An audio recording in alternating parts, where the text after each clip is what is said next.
안녕하세요. 김주영입니다.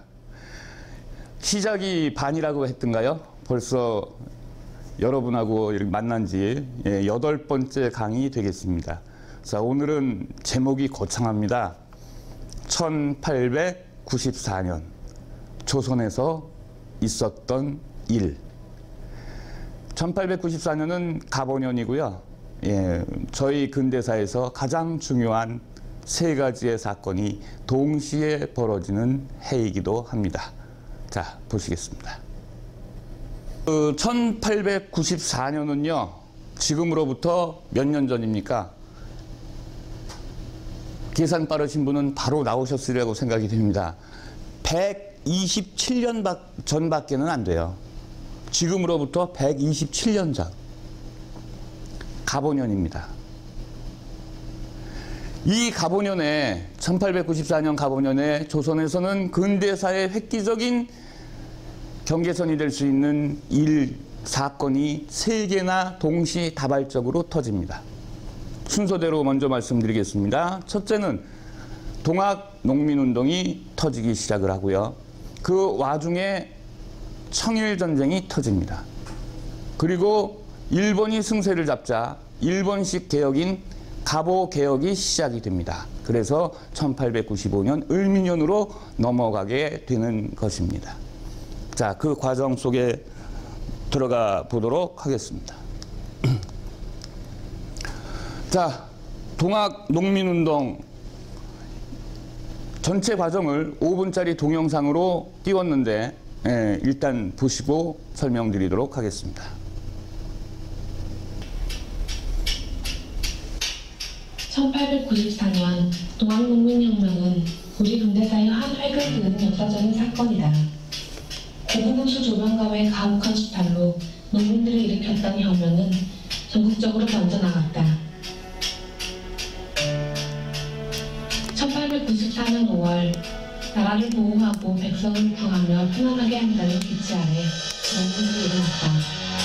이들의 목표는 이와 같았다. 첫째, 보호성을 격파하고 조병갑을 회수한다. 둘째, 군기창과 화약고를 점령하여 삼강우리를 징벌한다.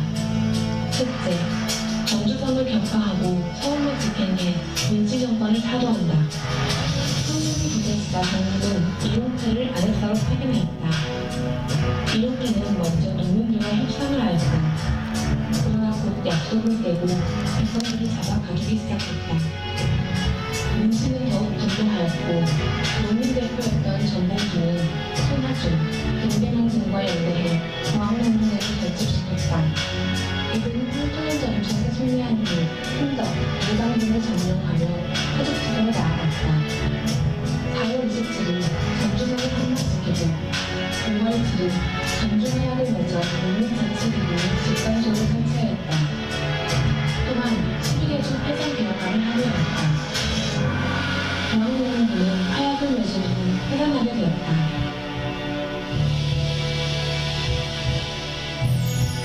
1894년 2월 21일 무장한 일본군이 경복궁을 습격하였다. 일본군은 경복궁의 서쪽문인 영춘문을 먼저 공격하였으나 쉽게 열리지 않았고 밤을 먹어 들어가게 되었다. 이후 남쪽 광화문을 점령하고 동쪽 장춘문에는 조선군과 충돌하는 거였다. 조선군은 필사적으로 저항했으나 고종이 인재로 잡힘으로써 더 이상 싸우지 못하게 되었다. 일본은 고종을 대신하여 강원도를 열면서 힘의 정권을 세웠다. 경복궁 습격 사건으로 인해 흩어져 있던 동학농민군이 다시 모여들었고 이제는 일본을 향한 혁명이 시작되었다. 전라도, 충청도를 중심으로 전개되었던 1차 봉기와는 달리 2차 봉기에서는 전국적인 움직임이 생겨났다. 전라도 함양에서 시작된 봉기는 경상도, 충청도 등 삼남지방 전체로 이어졌다. 이처럼 동학농민군이 전국적으로 세력을 떨치게 되자 일본군이 진압을 시작하였다. 1894년 가을 조선 땅에서 동학농민군과 일본군이 치열한 전투를 벌였다. 농민군은 목청, 우금치, 이인, 함치에서 끝까지 싸우시나 강력한 일본군의 화력에 패전하게 되었다. 동학농민군은 60 일본군은 5,000명으로 농민군이 수적으로 우위에 있었다. 그런데 왜 연장력이 있을까? 일본군이 주로 사용하던 소총은 무라타 소총과 스나이프 소총이었다. 특히 무라타 소총은 일본군이 개발한 혁신적인 소총으로 1분에 15발의 사격이 가능했다. 중앙국민군의 사슴총은 대적할 수 없을 만큼 약했던 것이다. 사슴총은 심지에 불을 붙여서 타들어가길 기다려야 하고 사정거리가 배경구인데 반해 일본군의 총은 자동으로 발사되고 사정거리가 500보라서 일본군이 100여 보 이상의 거리에서 사격하면 농민군은 그저 바라만 보는 불사할 수 없었다. 또 전해지는 중앙국민군은 기창으로 부상했다. 무기에서 이미 중앙농민군의 패배는 결정되어 있었다. 또한 일본은 무기뿐만 아니라 잘 훈련된 군사로 치밀한 전략과 전술을 구사했다. 일본군은 러시아와의 맞서를 피하기 위해 마치 토끼 놀이를 하듯이 중앙농민군을 순환하는 데 들었다.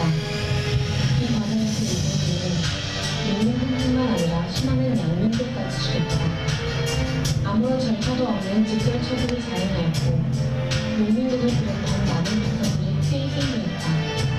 1894년 1년간 장려되었던 중앙농민혁명은 중국 공권사회를 부정부패 착고로 강호적인 기틀을 내걸었던 대규모 민주항쟁이었다. 무한으로 끝이 났으나 19세기 조선과 동아시아의 국제질서를 연결시킨 것은 큰 혁명이었다. 또한 hun원, 인민운동, 사기운동, 민족운동 등 다양한 항일 민주운동의 뿌리가 되어주었다.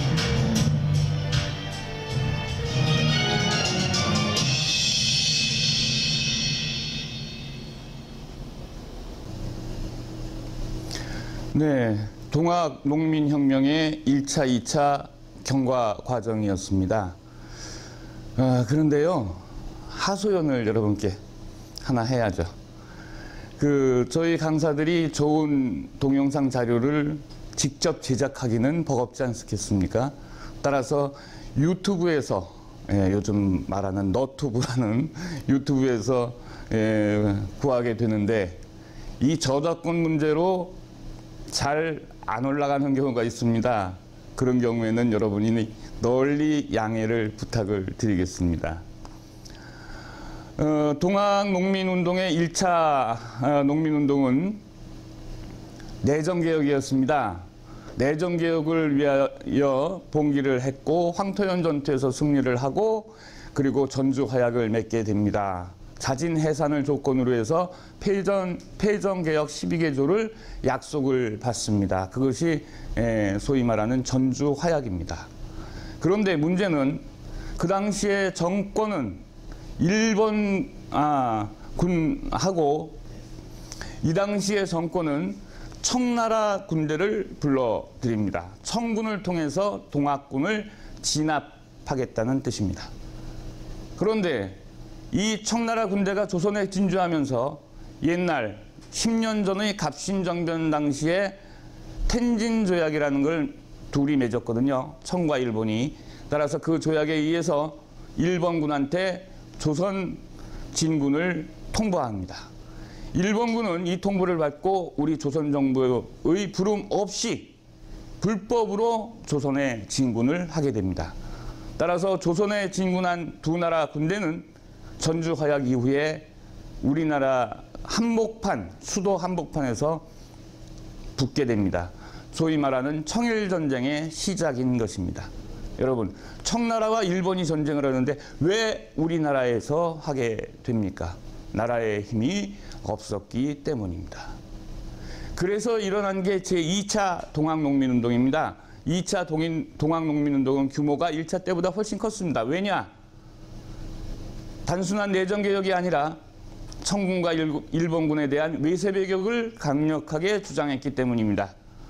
그런데 무기의 차이로 말미암아 일본군한테 공주에 있는 우금치라는 고개에서의 벌어진 전투에서 거의 전멸을 하고 말았습니다. 동학농민운동의 무장투쟁의 핵심 인물이었던 전봉준 장군 그리고 교주였던 최시영 교주 모두 잡혀서 효수형에 처해지고 말았습니다. 그 이후에 동학은 서서히 쇠퇴하면서 변질되었습니다. 그래서 손병이라는 분이 동학의 이름을 천도교로 바꿔서 3대 교주를 맡게 됩니다. 동학의 정통성은 3.1운동으로 계승이 되어서 천도교로 개칭한 손병희 선생님은 3.1운동 당시에 민족대표 33명 중에 가장 앞에 서명하시는 대표 서명자가 되시는 겁니다. 자, 요거는 동학농민운동과 동학농민군을 진압하기 위해서 들어오는 청나라 군대의 상륙, 그리고 일본 군대의 상륙, 그리고 격전지, 진격지 이런 것들을 표현하고 있습니다. 그래서 일본군 상륙, 청나라 상륙, 농민군 직결지 등등이 나와 있습니다. 결정적인 패배, 공주 우금치 전투. 우리는 수험생이 아닙니다. 시험을 보기 위해서 강의를 들으시는 분들이 아니니까 넘겨보겠습니다. 그 당시의 상황을 묘사한 그림입니다. 민족화죠. 동학농민운동에서 우리 민중들은 그 한을 뭘로? 죽창과 칼로. 그러나 현대식 무기에 무장된 일본군의 적수는 될 수가 없었습니다. 만여 명의 동학군은 바로 우금치 전투에서 일본의 기관단총에 의해서 거의 전멸됩니다. 그 당시에 일본군은 1000명이 안 되는 병력이었다고 합니다. 동학농민운동의 실패로 돌아가고 나서 전봉준 장군이 잡혀서 묶여서 가마로 끌려가는 그런 모습이 되겠습니다. 이때 동학농민운동이 성공을 했더라면 과연 어땠을까요? 역사에는 가정이 없다고 하지만 너무도 안타까운 현실이 되겠습니다. 자, 넘어갑니다. 동학농민운동을 진압한 일본 세력, 청나라 세력을 물리치면 이제 조선에서의 독점적 지배권을 확보하게 됩니다. 따라서 청나라와 일본군은 물러가지 않고 우리나라 한복판에서 전쟁을 하게 됩니다.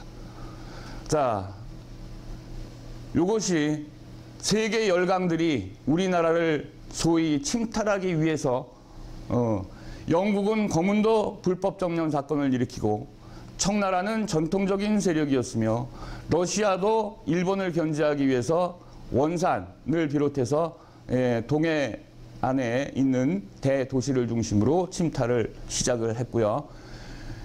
나중에는 러시아에 의해서 용안포 조차 기도 사건까지 벌어지게 됩니다. 일본도 마찬가지죠. 그래서 일본과 청나라 세력이 부딪히는 게 청일전쟁이고 일본과 러시아 세력이 10년 후에 부딪히는 게 러일전쟁이라고 할 수가 있는 것이죠. 이러한 복잡한 시대를 우리의 할아버지들은 사셨다는 것입니다. 왜 할아버지? 그냥 일반 보통 명사로 할아버지가 아니라 정말 할아버지 세대예요. 아까 말씀드렸죠? 1894년은 2021년에서 1894년을 빼면 산술적으로 127년 전이라고 말씀을 드렸습니다. 그럼 127년 전에 주역은 우리 장년층, 노년층의 할아버님이 사셨을 때라는 겁니다. 그만큼 가까운 역사인데 우리는 그거를 잃어버리고 살고 있습니다.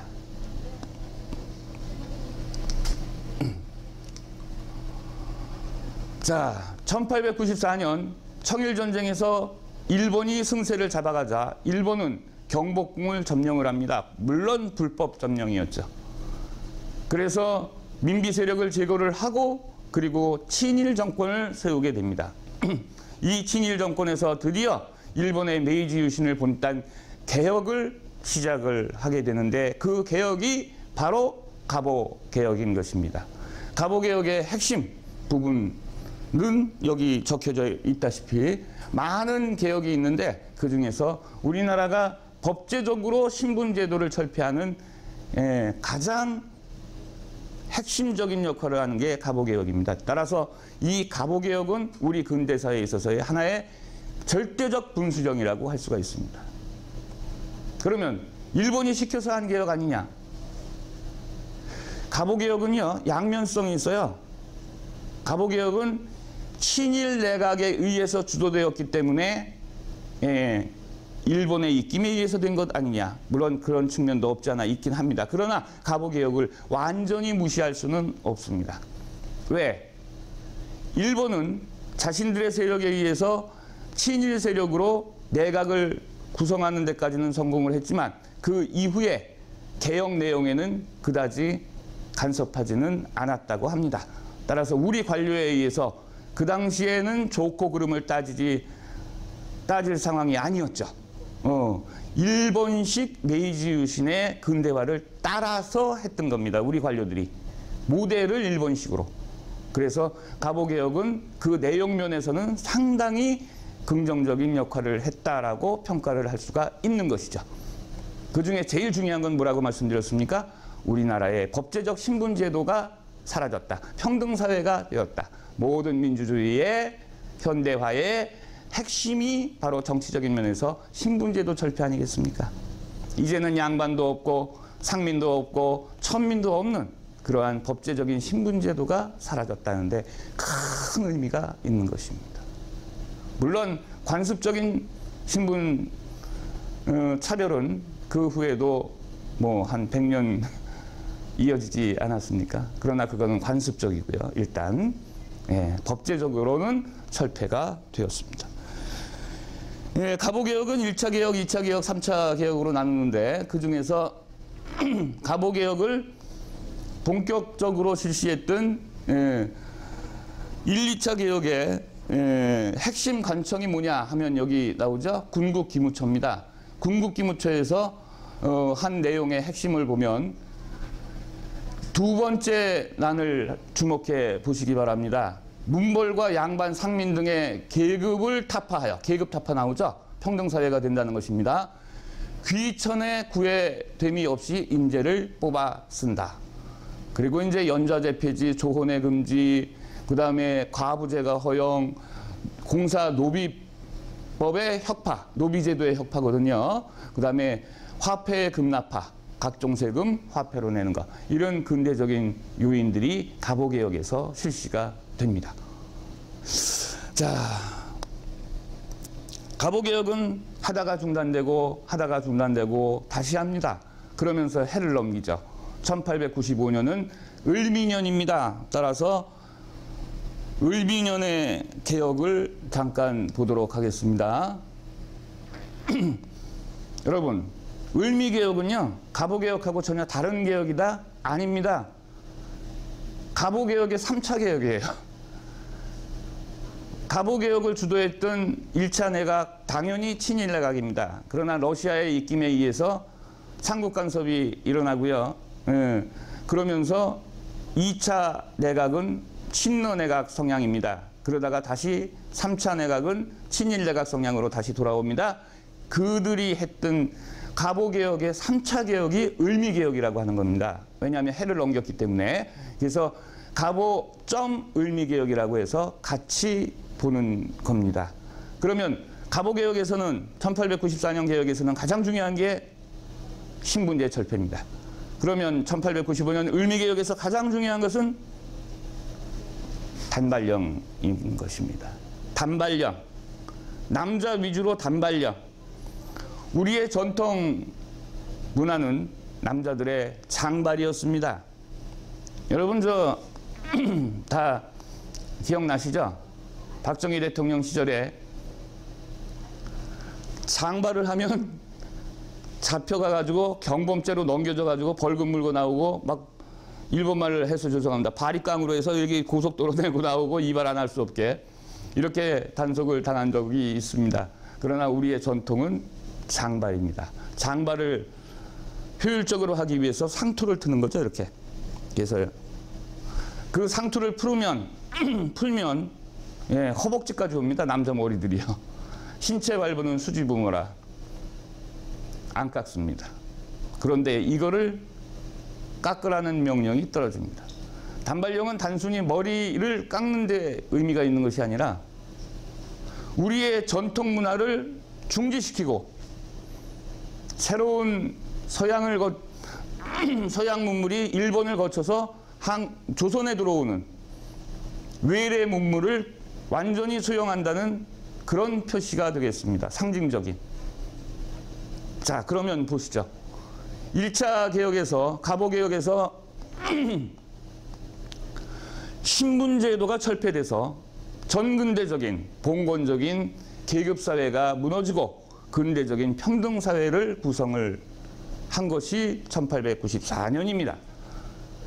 그리고 1895년 많은 개혁 중에서 핵심이 단발령이라는 것은 이제 우리의 전통 문화를 주류를 버리고 서양 문화를, 일본을 거쳐서 들어오는 서양 문화를 수용하고 받아들여서 그를 따라가겠다는 뜻이 되는 것이죠.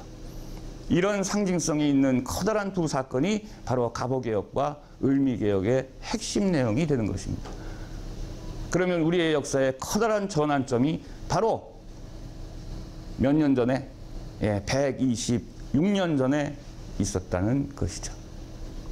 여러분, 제가 126년 하니까 짧아 보이지 않으십니까? 그동안 역사책에서 배운 거는 굉장히 오래된 과거의 역사로 생각하시고 계시지 않았습니까? 역사란 이런 겁니다.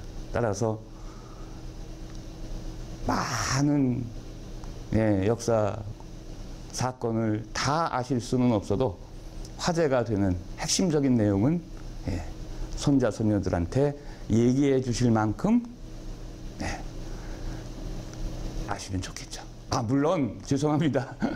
저보다 더 많은 학식을 갖고 계신 선배님들한테 제가 이런 말씀해서 죄송스럽습니다. 자, 단발령, 머리 강제로 깎는 모습이죠.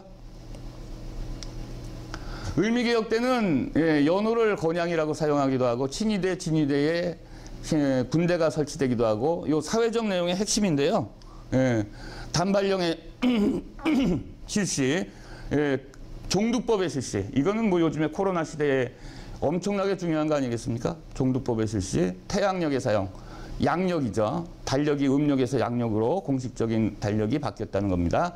그 다음에 갑신정변에 의해서 실시되지 못했던 우편사무가, 근대적인 우편사무가 실시되는 계기가 되었다. 그 다음에 지금의 초등학교인 소학교가 설치되어서 본격적인 대중교육이 시작되었다라는 것이 을미개혁의 핵심적 내용이 되겠습니다.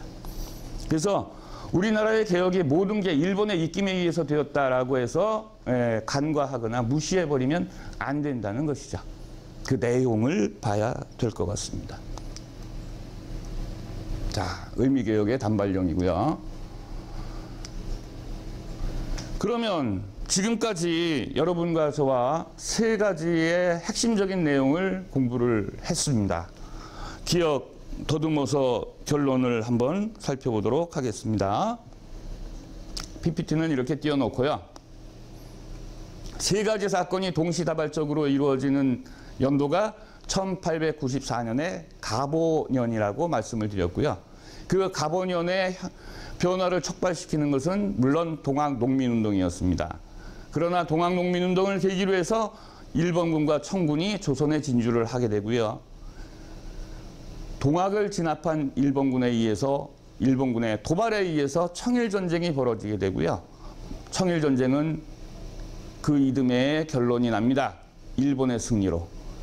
그리고 청일전쟁이 끝나기 전부터 1894년부터 승세를 잡은 일본군에 의해서 우리 내각이 친일 내각으로 바뀌고, 그리고 그 친일 내각에서 실시했던 근대적 개혁이 바로 갑오개혁이 되기 때문에 이 갑오개혁의 성격은, 평가는, 그 인적 구성은 초기 친일파, 개화파 사람들이 장악을 했지만 그 내용적인 측면에서는 상당한 자주성이 있었고 또한 훌륭한 점이 많이 있었다라는 평가가 학자들에 의해서 이루어지고 있습니다.